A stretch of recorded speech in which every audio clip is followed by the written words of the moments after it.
ఒక అలంపూర్కి ఏదో ఒక రామప్పకి ఏదో ఇట్లా ఇచ్చినమా అని చెప్పుకోవడం ఎందుకే లేదు. ఆ శాఖ ఈ రాష్ట్ర మంత్రి దగ్గరనే ఉంది కదా, కిషన్ రెడ్డి దగ్గర. అంటే ఎన్నికల సందర్భంలో మతపరమైన వైషమ్యాలు సృష్టించాలి, ఎన్నికల సందర్భంలో ఎస్సీ ఎస్టీ బీసీలను దెబ్బకొట్టాలి అనే ఆలోచనతో కొనసాగుతోంది. నేను తెలంగాణలో ఉన్నటువంటి ఎస్సీ ఎస్టీ బీసీ సోదరులను కోరుతా ఉన్నా, మన రిజర్వేషన్లు కాపాడుకోవడానికి ఒక మంత్రి గారిని చెప్పొద్దు కావచ్చు, బిడ్డ ఎవడన్నా రిజర్వేషన్లను ముట్టుకుంటే మాడి మసైపోతారు, జాగ్రత్త హెచ్చరిక చేస్తా ఉన్నాం. భారతీయ జనతా పార్టీ నాయకులను ఊర్లల్లో దళిత సంఘాలు కావచ్చు, బీసీ సంఘాలు, కుల సంఘాలు ఆనాడు తెలంగాణ కోసం ఏ విధంగా జాయింట్ యాక్షన్ కమిటీ ఏర్పడ్డామో ఇవాళ కూడా ఎస్సీ ఎస్టీ బీసీలు ఐక్యం కండి. ఒకవేళ పొరపాటుగా ఒక్క సీటు గెలిచినా రేపు రిజర్వేషన్లకు వ్యతిరేకంగా పనిచేస్తారు తప్ప రిజర్వేషన్లను కాపాడాలని ప్రయత్నం చేసే పార్టీ భారతీయ జనతా పార్టీ కాదు అనే మాట మనం చేస్తా ఉన్నాం. దానికి ఒక నేనేదో కాంగ్రెస్ పార్టీ నాయకుడిగా మాట్లాడుతుంది కాదు.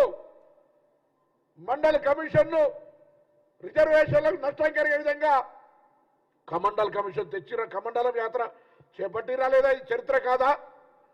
మొన్నటికి మొన్న రాహుల్ గాంధీ గారు కులగణ సర్వే జరగాలంటే సుప్రీంకోర్టులో దానికి వ్యతిరేకంగా అఫిడవిట్ దాఖలు చేసిన మాట వాస్తవం కాదా? భారతీయ జనతా పార్టీ నాయకులు చెప్తా ఉన్నారు, కుల గణన సర్వే జరిగితే దేశంలో అశాంతి వ్యాప్తి చెందుతుంది.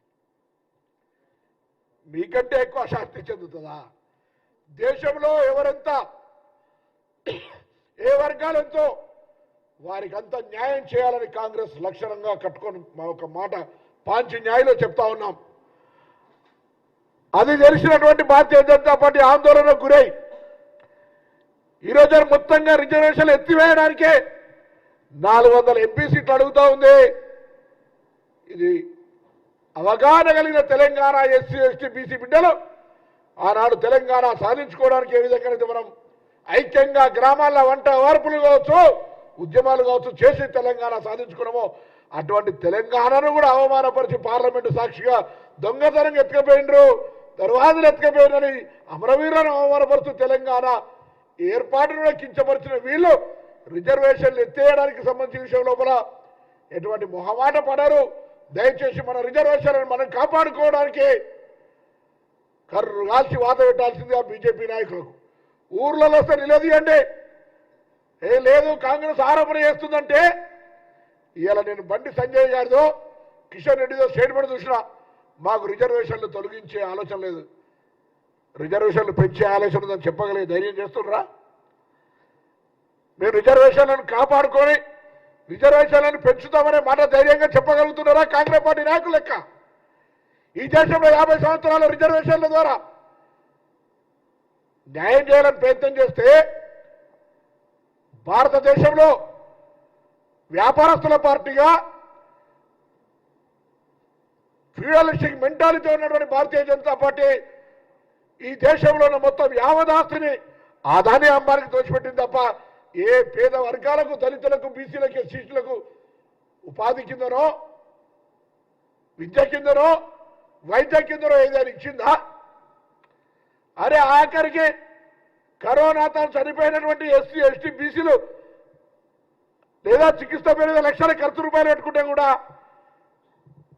రెమిడిసివిర్ ఇంజక్షన్ 50,000 అమ్ముకునే పరిస్థితి దౌర్భాగ్యం కలిగించారు తప్ప వీళ్ళు ఇవాళ ఇటువంటి వాళ్ళు. అందుకే దయచేసి యావత్ తెలంగాణ ఎస్సీ ఎస్టీ బీసీ అక్కా చెల్లెళ్ళు అన్నాతమ్ములందరికీ కాంగ్రెస్ పార్టీ కోరుతా ఉంది, రిజర్వేషన్లు కాపాడే బాధ్యత, రిజర్వేషన్లను పెంచుకునే బాధ్యత, రిజర్వేషన్లను కొనసాగించే బాధ్యత కాంగ్రెస్ పార్టీది.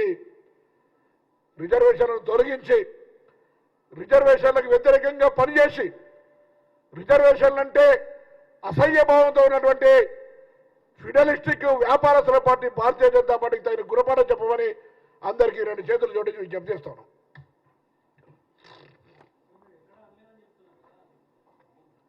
నేను చెప్పిన 3 కారణాలు మీకు కనబడతా ఉంటాయి, ఎవరు చెప్పుడు చెప్పకూడదు.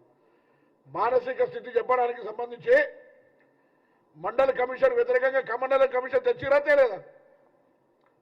తేలేదా అడగండి. సరే చెప్పు. ఇప్పుడు దేశ ప్రజల మీరు ఇలా కొత్త కొత్త వాదనలు చేస్తే నేను అడుగుతున్న దేశంలో 30 సంవత్సరాల తర్వాత భారతీయ జనతా పార్టీకి ఇంత పెద్ద మెజారిటీ వస్తే ప్రభుత్వం ఏర్పరచడానికి ఎవరి సహకారం లేకుండా 400 సీట్లు ఎందుకు మీకు? రాజ్యాంగాన్ని మార్చడానికి కాదా? రిజర్వేషన్లు ఎత్తివేయడానికి కాదా? ఇది దేశంలో ఉన్నటువంటి ఎస్సీ ఎస్టీ బీసీలకు ఆందోళన కలిగిస్తున్న అంశం. దీనికి ఏం జవాబు చెప్తామని అడుగుతా ఉన్నా. మేము సొక్కపూస మేము ఎప్పుడల్లే మాకు పెంచుతా అన్నావా? మాకు కాపాడుతా అన్నావా? ఆర్ఎస్ఎస్ చీఫ్ మోహన్ భగవత్ స్పష్టంగా ఇప్పుడు దేశంలో రిజర్వేషన్లకు వ్యతిరేకంగా ఆర్ఎస్ఎస్ ఉందని ఆన్ రికార్డు ఉంది. కాదని రమ్మను ధైర్యంగా.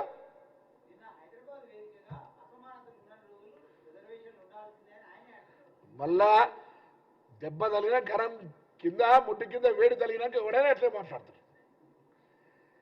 మొత్తం ప్రధానమంత్రి స్థాయి అయినా దిగజారి ముస్లింలకు ఆస్తి వస్తా ఉంటుంటే ఆయన లెక్కనానే ఎక్కడ జరిగింది అటువంటిది. 50 ఏళ్ళలో స్వతంత్రం వచ్చినాక నీ నాయన ఆస్తి నీకు ఇవ్వాలంటే విరాసత్తులు రిజిస్ట్రేషన్ ప్రక్రియ లేకుంటే జరుగుతుంది. అందుకే దయచేసి మరొక్కసారి కొడుతున్న ఆనాడు తెలంగాణ ఉద్యమంలో జాయింట్ యాక్షన్ కమిటీ పేరు మీద తెలంగాణ సాధనకు ఎట్లా పోరాటం చేసినామో మన రిజర్వేషన్ మనం కాపాడుకుందాం. మన పిల్లలకు రాబోయే కాలంలో భవిష్యత్తులో అన్యాయం జరగకుండా కాపాడుకుందాం. ఇప్పుడు ఎవరైనా పొరపాటు చేస్తే ఇంకా చీము నెత్తురు లేని బీసీలు ఎవరైనా భారతీయ జనతా పార్టీలో ఉంటే ముఖ్యంగా దళితులు కావచ్చు బీసీలు కావచ్చు ఉంటే దయచేసి బయటికి రండి. ఆ పార్టీ నిజ స్వరూపం తెలిసింది. 400 సీట్లు రిజర్వేషన్ తొలగించడానికి అడుగుతా ఉంది. ఇది గమనించి